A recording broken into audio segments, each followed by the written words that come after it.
The narcissist, a walking paradox of fragile egos wrapped in an impenetrable armor of arrogance. They crave attention like moths to a flame, but recoil when that spotlight exposes their flaws. They thrive on controlling others, yet crumble at the faintest hint of independence.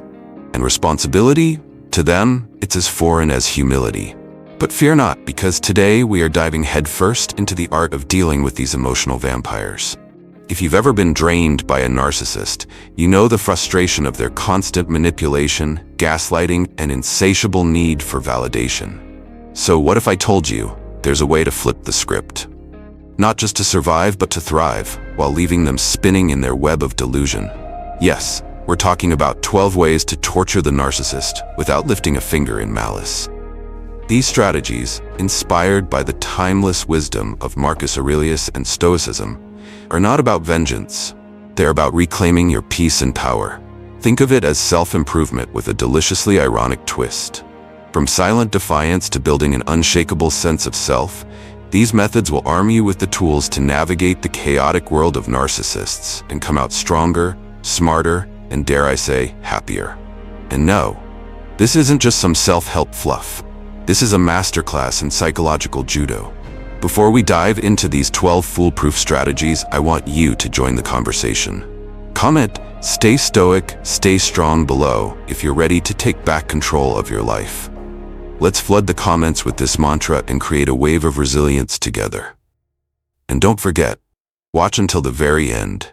I've saved the ultimate narcissist taming strategy for last, and you won't want to miss it. Hit that like button, subscribe to the channel, and ring the bell icon, because reclaiming your life starts now. Let's begin.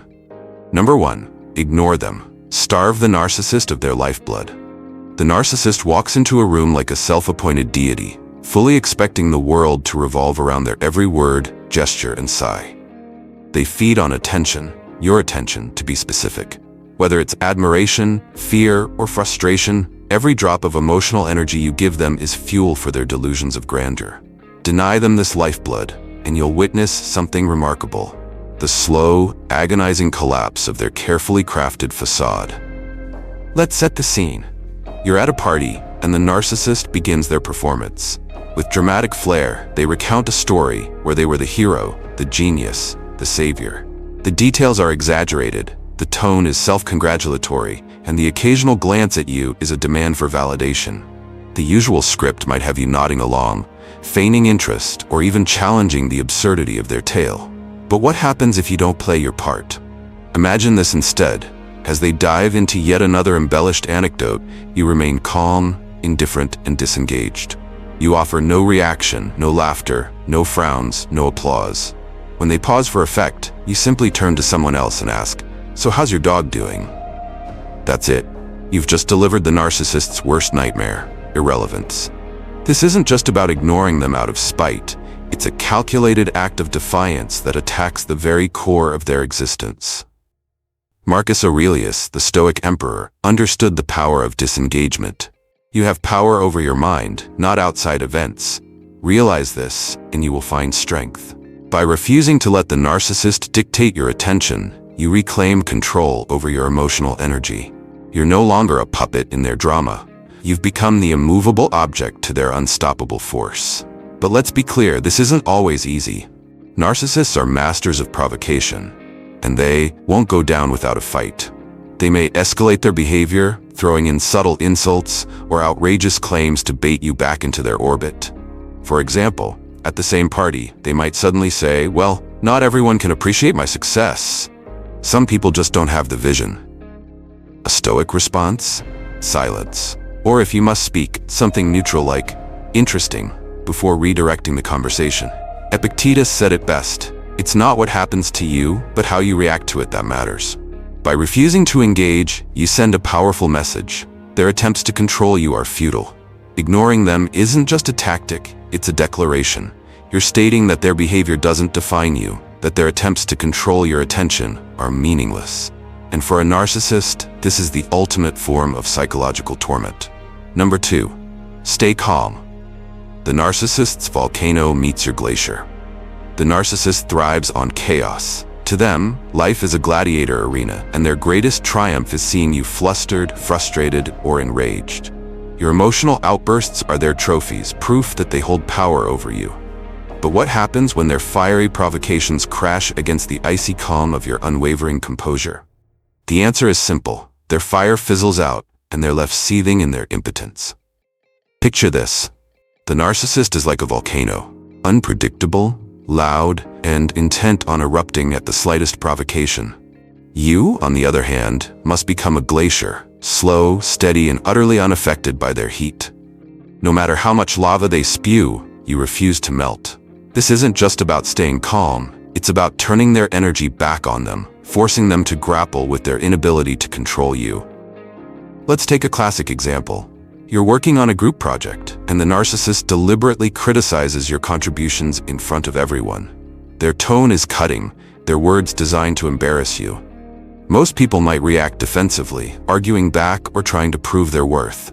But not you. You channel your inner Marcus Aurelius, who reminds us in meditations, choose not to be harmed, and you won't feel harmed. Don't feel harmed, and you haven't been. Instead of snapping back, you calmly respond, "Thank you for your feedback," and continue working as if their words had no impact. The narcissist expecting a reaction is caught off guard.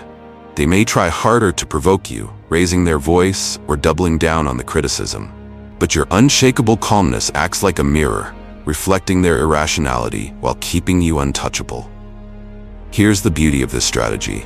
By staying calm, you strip the narcissist of their ammunition. Their provocations lose their sting because you've taken away the one thing they want, your emotional response. As Epictetus wisely observed, who then is invincible? The one who cannot be upset by anything outside their reasoned choice. An absurd but fitting metaphor? Imagine the narcissist as a toddler throwing a tantrum in a toy store. They're screaming, stomping, and expecting everyone to rush to their aid. But you're the unbothered parent who simply stands there, arms crossed, waiting for the storm to pass.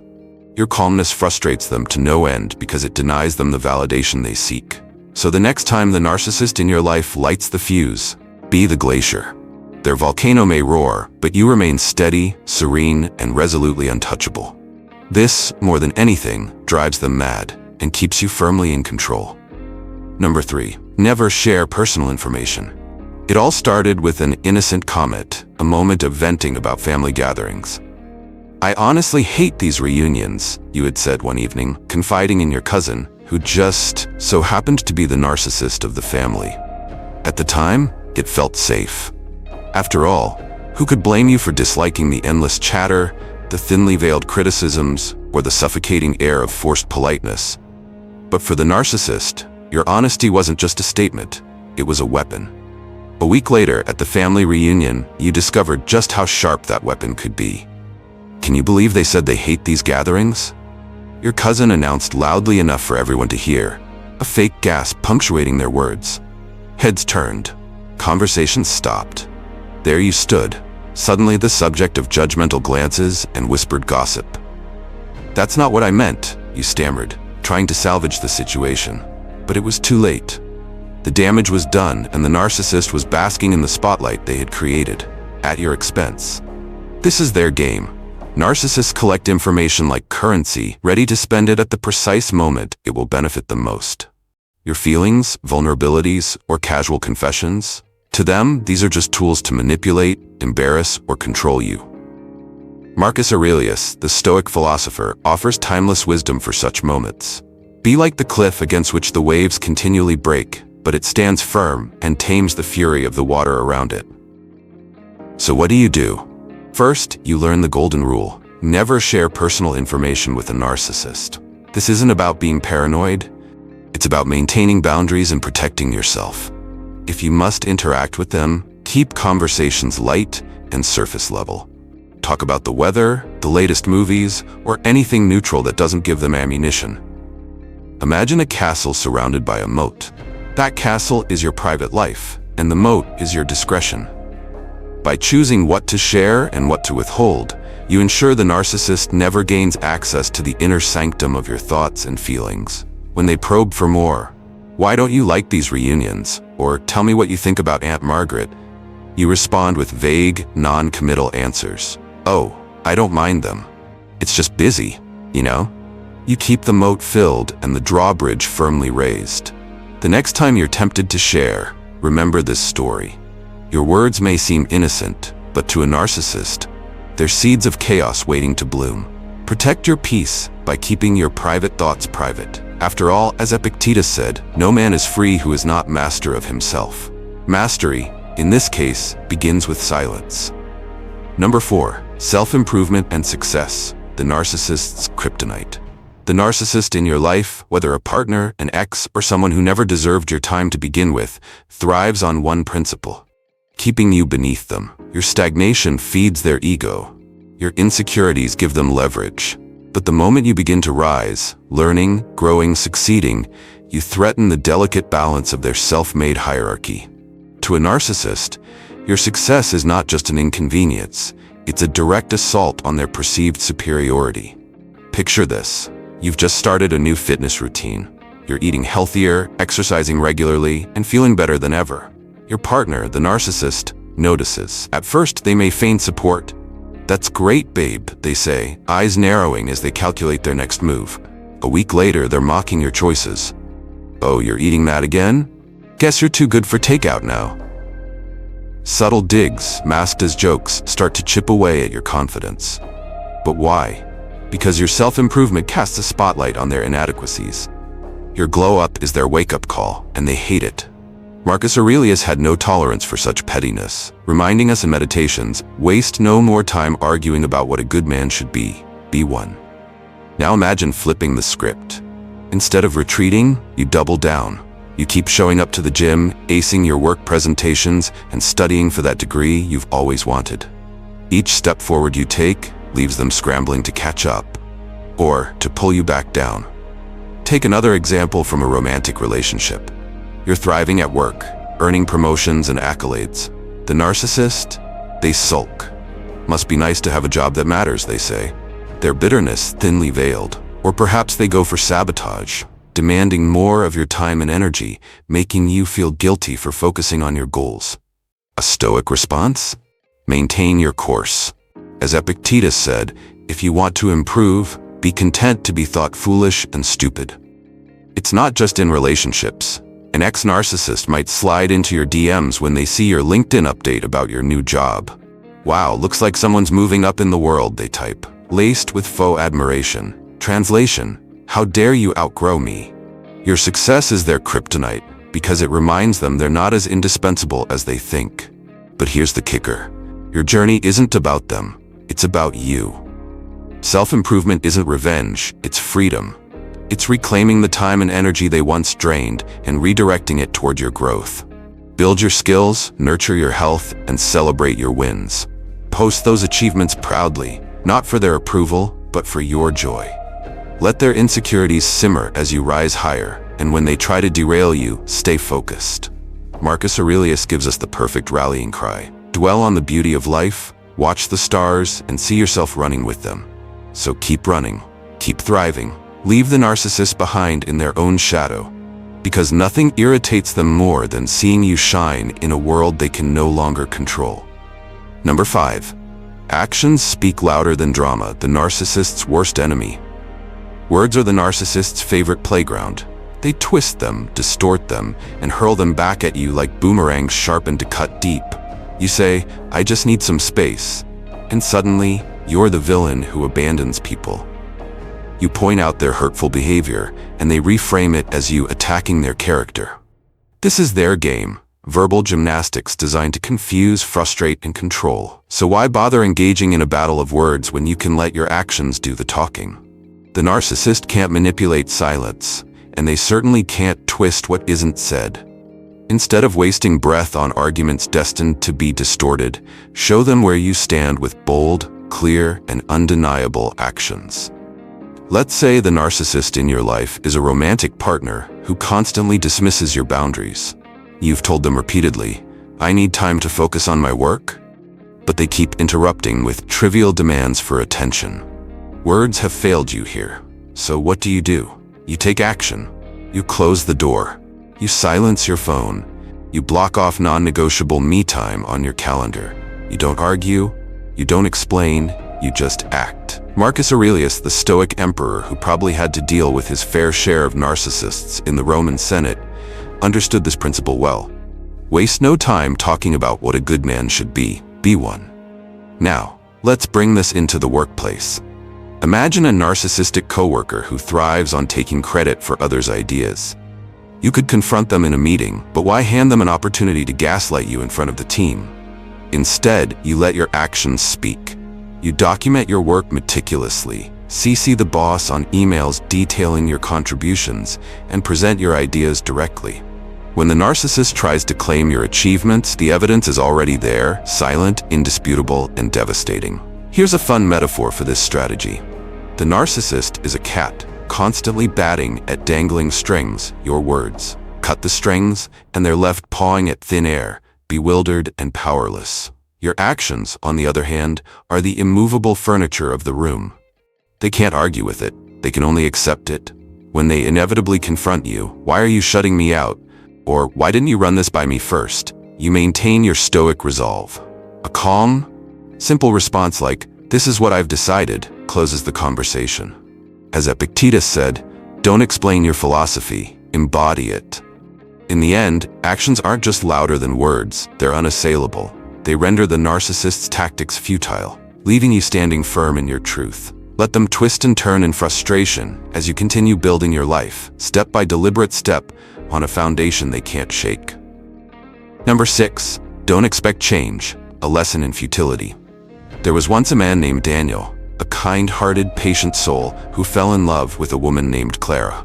Clara was magnetic, charming, witty, and seemingly perfect. But as the honeymoon phase faded, Daniel began to notice patterns. Clara never apologized, even when she was clearly in the wrong. Every disagreement turned into a trial where Daniel was the defendant and Clara the infallible judge. Her needs always came first. Her accomplishments were all that mattered, and her flaws, according to her, they didn't exist. Daniel thought love could fix it. He believed his devotion, his endless compromises, and his carefully worded explanations would eventually help Clara see the light. After all, how could someone so intelligent and charismatic not realize how their actions hurt others? So he tried. He bought books on communication, attended counseling sessions alone when Clara refused, and spent countless nights crafting heartfelt letters about how they could grow together. Each effort was met with the same response. "Why do you always make me out to be the problem?" Clara would snap. Or worse, she'd laugh dismissively, saying, "You're overreacting as always. Stop being so sensitive." One evening, after an especially draining argument, Daniel found himself staring into the bathroom mirror, exhausted and questioning his sanity. He remembered a line he had once read from Marcus Aurelius. "Waste no more time arguing about what a good man should be one." It hit him like a thunderbolt. He had spent years trying to mold Clara into someone she wasn't. He had given her the script for change, only to realize she had no intention of performing. The problem wasn't just Clara, he believed that he could rewrite her character. The next day, Daniel stopped trying to change her. He stopped explaining, stopped pleading, and stopped hoping for apologies that would never come. Instead, he focused on himself. He set boundaries. He took up hobbies he had abandoned for her. He reconnected with friends who reminded him of the person he was before Clara. Clara noticed the shift. At first, she tried to reel him back in with flattery and promises, but Daniel had learned his lesson. Epictetus had warned him, "Man is not disturbed by things, but by the views he takes of them." Daniel realized he couldn't control Clara's behavior, but he could control his reaction to it. He stopped engaging in arguments designed to wear him down. He refused to let her words pierce his sense of self-worth. And slowly but surely, he reclaimed his peace. The moral of Daniel's story? Narcissists don't change because they don't see the need to. The sooner you accept this, the sooner you can redirect your energy toward changing what truly matters, yourself. It's not surrender, it's liberation. And that, my friend, is the ultimate victory. Number 7. Don't enter the power games. Leave the trophy to their shadows. Imagine a race. The narcissist is the star runner, decked out in flashy gear, ready to sprint toward a gleaming golden trophy that says champion of control. They live for this race, not because they truly need the trophy, but because they need to know they've outpaced everyone else. The competition isn't about winning, it's about ensuring everyone else loses. And you? You're the unwilling participant they've dragged to the starting line. At first, it seems like you have no choice but to run. The narcissist goads you, "You can't do this without me," or "Prove you're not as incompetent as everyone thinks." They bait you with accusations, guilt, or even false praise. The race begins, and you're off, chasing their approval, defending your worth, or just trying to keep up. But here's the catch. The race never ends. No matter how fast you run, the narcissist moves the finish line. They change the rules, dismiss your achievements, or accuse you of cheating. Exhaustion sets in. You wonder why you even started running in the first place. That's when the Stoic wisdom of Marcus Aurelius rings true. Reject your sense of injury, and the injury itself disappears. Now picture this. Instead of running, you step off the track entirely. The narcissist doesn't expect it. "What are you doing?" they shout, bewildered. You smile calmly and say, "I'm not interested in this race." Suddenly, the narcissist is left running alone, their glorious victory reduced to a hollow lap around an empty track. Here's a practical example. Say your narcissistic boss pits you against a coworker for a promotion, encouraging cutthroat competition and fueling office drama. Instead of diving into the fray, you focus on your work, stay professional, and refuse to engage in the sabotage they're subtly orchestrating. When the narcissist tries to spark tension, "Did you hear what they said about you?" you reply, "I'm only focused on doing my best." Or consider a romantic partner who turns every disagreement into a battlefield of egos. They declare ultimatums, escalate minor issues into major dramas, and revel in watching you scramble to meet their impossible demands. Instead of arguing, you calmly say, "I'm not going to fight about this," and walk away. Epictetus had the right idea. Freedom is the only worthy goal in life. It is won by disregarding things that lie beyond our control. By refusing to participate in their power games, you strip the narcissist of their favorite weapon, control. They can't win a race you're not running, and the trophy they so desperately crave? It becomes a meaningless trinket, gathering dust in the shadow of your indifference. The lesson is clear. Step off the track, leave them chasing their empty prize, and focus on building your own life, one free of manipulation and endless races to nowhere. Number 8. Don't try to please them. The bottomless black hole of narcissism. Imagine a black hole in the vast expanse of space, an endless, insatiable vortex that devours everything in its path. No matter how much matter, light, or energy is pulled into its depths, it remains forever unfilled. This is the narcissist's psyche, a bottomless void of need, incapable of true satisfaction. You could sacrifice your time, your energy, and your very sense of self, but nothing you do will ever be enough to fill their emptiness. Let's break it down with an example.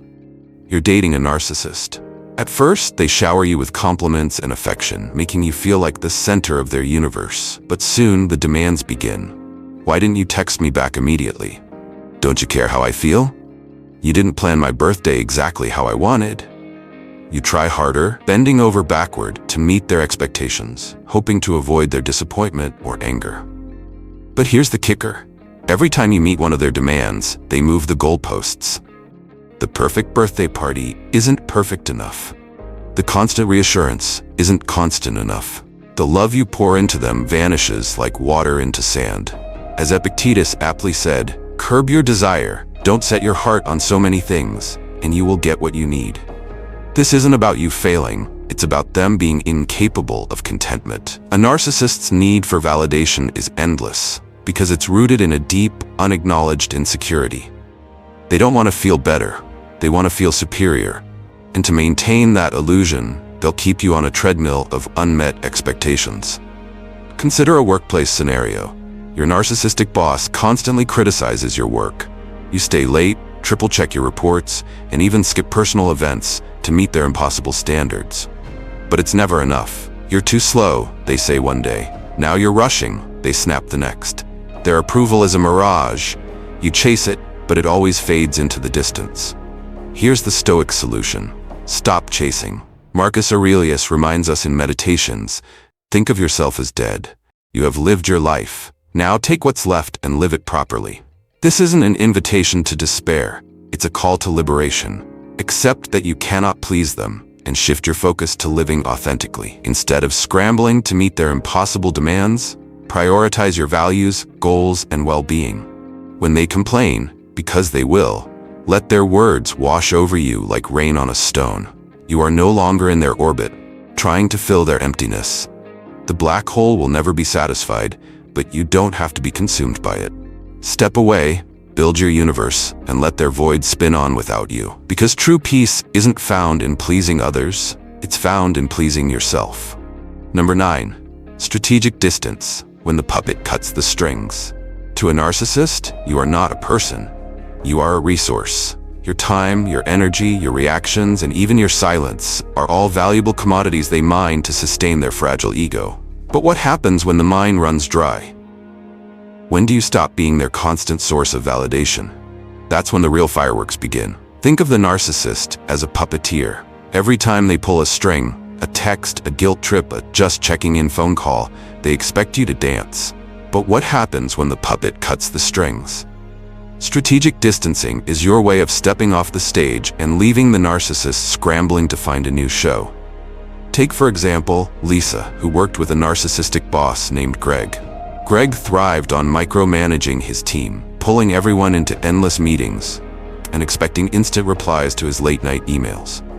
For years, Lisa complied, responding to his texts immediately, staying late to fix non-existent issues, and jumping through every hoop Greg threw her way.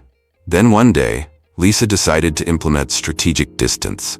She began replying to Greg's emails during working hours only, declining unnecessary meetings, and politely but firmly enforcing her boundaries. Greg noticed immediately. "You didn't reply to my message last night," he barked. "I assumed it wasn't urgent," Lisa replied calmly, refusing to engage further. She didn't argue or apologize, she simply maintained her distance. This psychological shift left Greg reeling. Without her constant availability, he lost his sense of control over her.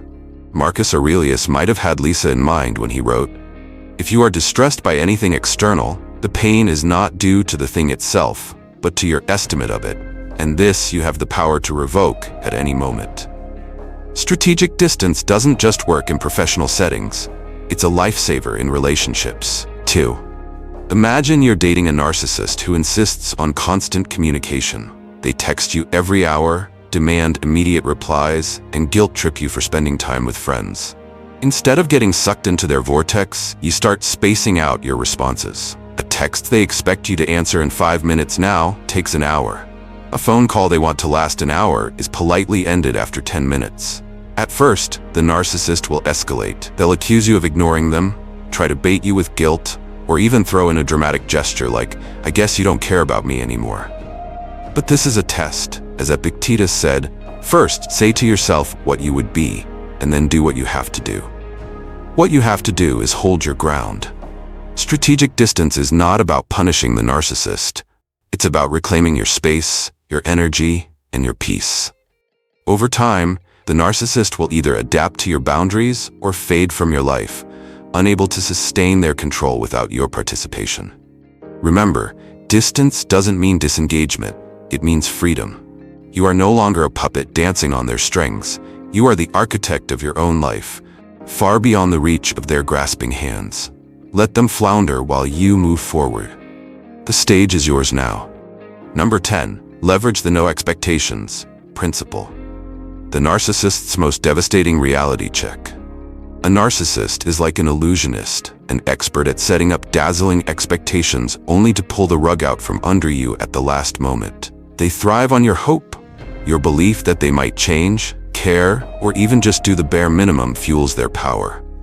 But what if you simply stopped expecting anything? What if you looked them square in the eye and said, "I know exactly what you are, and I expect nothing more"? That, my friend, is the kind of plot twist that leaves them gasping for air. Let me paint you a picture.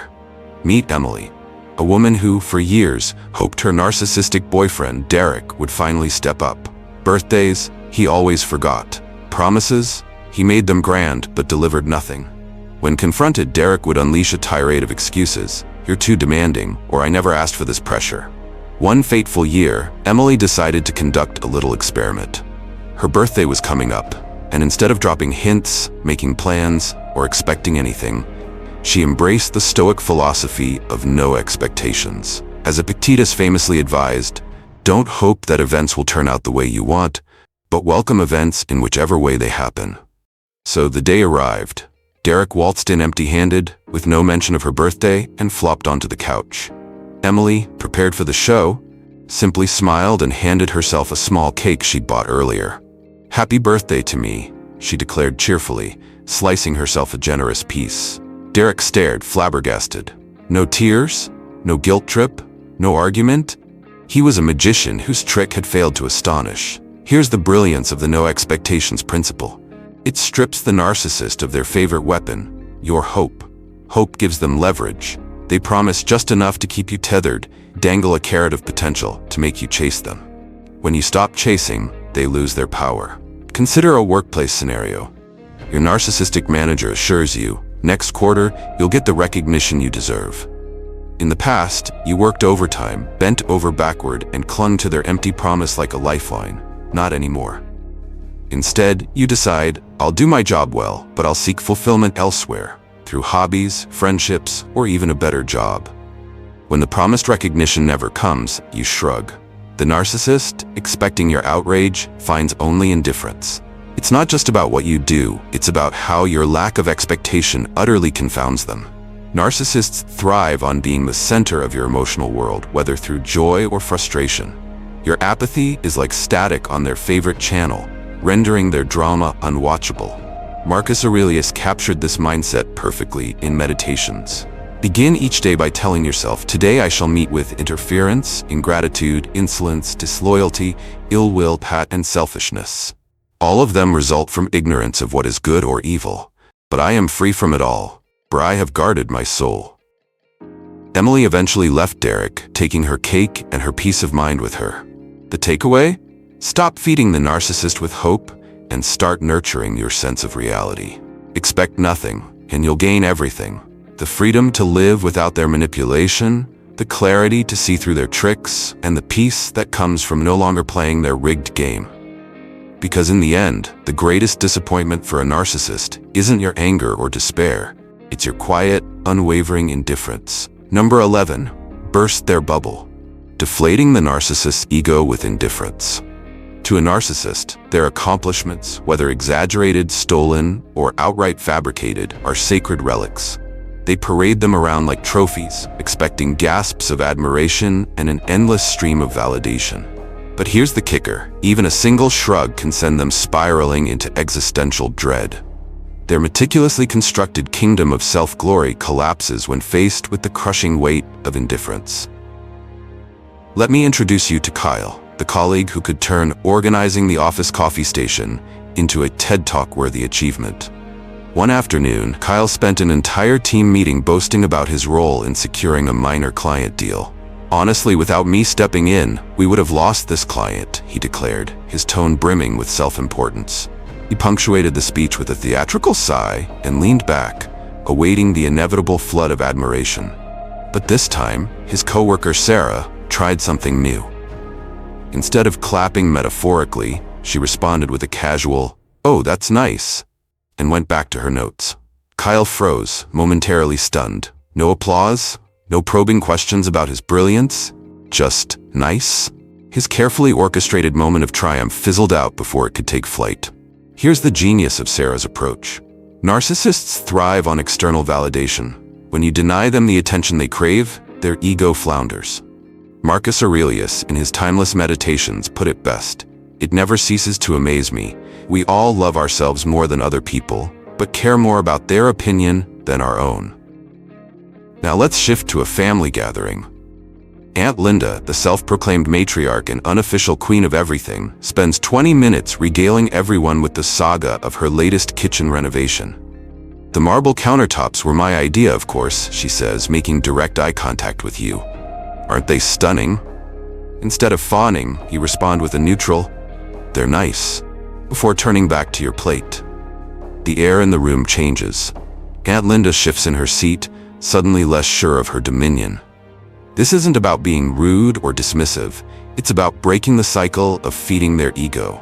Narcissists equate attention with power, and by withholding it, you remind them that their triumphs don't dictate your reality. Epictetus captured this sentiment beautifully. When someone is properly grounded in life, they should not have to look outside themselves for approval.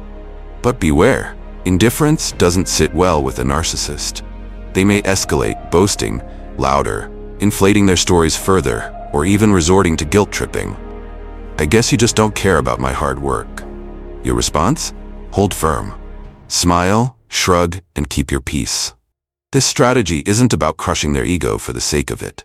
It's about preserving your energy and refusing to play their game. By treating their so-called achievements with the same enthusiasm as reading a grocery list, you shift the focus back to where it belongs, your well-being.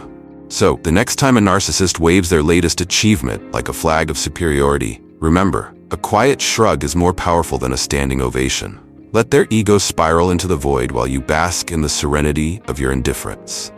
After all, your peace isn't theirs to control. Number 12. Forgive and let go, the ultimate act of self-love. Anger, resentment, and bitterness. These are the chains that keep you tethered to the narcissist long after their presence has faded.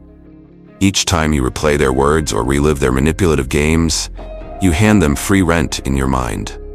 But here's the truth. Forgiveness isn't for them. It's for you. It's the ultimate act of self-love, a gift that frees your heart from the burden of its toxicity and allows you to reclaim your peace. Picture a stormy sea, waves crashing violently against jagged rocks. That's your emotional state when you hold on to anger against a narcissist. They've hurt you, belittled you, or manipulated you, and the instinct is to harbor those feelings like armor. But the Stoics knew better. As Marcus Aurelius wrote, the best revenge is not to be like your enemy. Take Maria, for example. She spent years in a relationship with a narcissist who constantly undermined her confidence. Even after their breakup, she found herself replaying his cutting remarks in her head. "You'll never succeed without me," or "You're too sensitive." The anger festered, creeping into her friendships and work life, leaving her bitter and closed off. One day, while reading about Stoicism, Maria stumbled upon this profound idea from Epictetus. He is a wise man who does not grieve for the things which he has not, but rejoices for those which he has.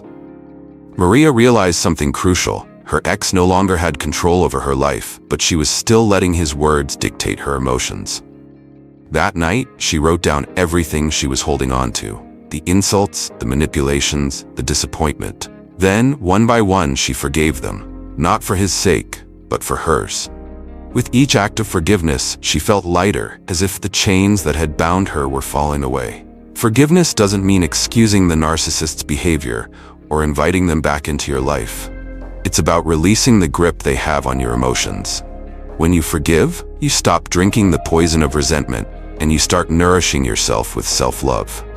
Start small.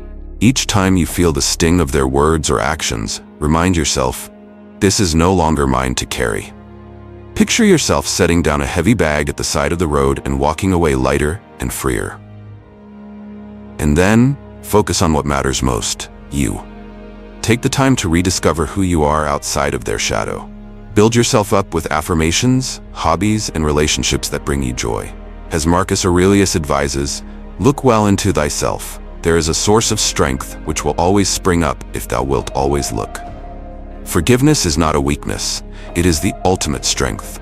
It is a declaration that you value your peace, your happiness, and your future more than the pain they caused. By letting go, you choose freedom over anger, love over bitterness, and growth over stagnation. In the end, forgiveness isn't just about healing the wounds they left behind. It's about creating a life so full of self-love and peace that no one, not even a narcissist, can take it away from you. Conclusion: reclaiming your peace, embracing your power. As we come to the end of this journey, let's take a moment to reflect, not on the narcissist, but on you. You, who have endured manipulation, gaslighting, and endless emotional tug-of-wars. You, who may have doubted your worth, your strength, and your ability to rise above. Yet here you are, standing tall, ready to reclaim your peace and rewrite your story. Applying the principles of Stoicism and modern psychology is not just a way to shield yourself from narcissists. It's a powerful tool for self-discovery and resilience. Marcus Aurelius reminds us, you have power over your mind, not outside events. Realize this, and you will find strength. When you adopt this mindset, you're not just defending yourself, you're growing. You're learning to set boundaries, value your own needs, and walk away from the chaos that others try to impose on you. Each strategy we've explored isn't about harming the narcissist or proving them wrong. It's about preserving your energy, nurturing your inner peace, and focusing on the life you want to create. Imagine yourself as a tree, deeply rooted in the ground, unshaken by the storms around you. The narcissist might try to uproot you with their games, but your roots, your self-awareness, your boundaries, your resilience, keep you steady. This is your ultimate victory, not in defeating them, but in choosing yourself. Now let's talk about hope. It's easy to feel discouraged when dealing with a narcissist. They're relentless and manipulative and often leave you feeling powerless. But the truth is, their power is an illusion. They only have as much control as you allow them. By stepping into your power, by living with intention, detachment, and clarity, you take back control of your life. Let this commend your mantra. I am free, I am strong, I am enough. Repeat it when doubt creeps in, when their words linger in your mind, or when you feel the weight of their influence. Because you are enough. Without their validation, without their approval, without their games. As we close, I want to thank you for joining me on this journey. Your courage to learn, to grow, and to seek peace is inspiring. If this video resonated with you, please consider subscribing to our channel, Victory Stoic, for more wisdom and strategies to help you navigate life's challenges with grace and strength. Don't forget to hit the like button and ring the notification bell to stay updated on our content. Remember, this isn't the end, it's a new beginning. A life where your peace isn't negotiable, where your worth isn't determined by anyone else, and where your story is yours to write. Thank you for watching, for growing, and for choosing yourself. Here's to your strength, your peace, and your victory. Stay strong and stay stoic.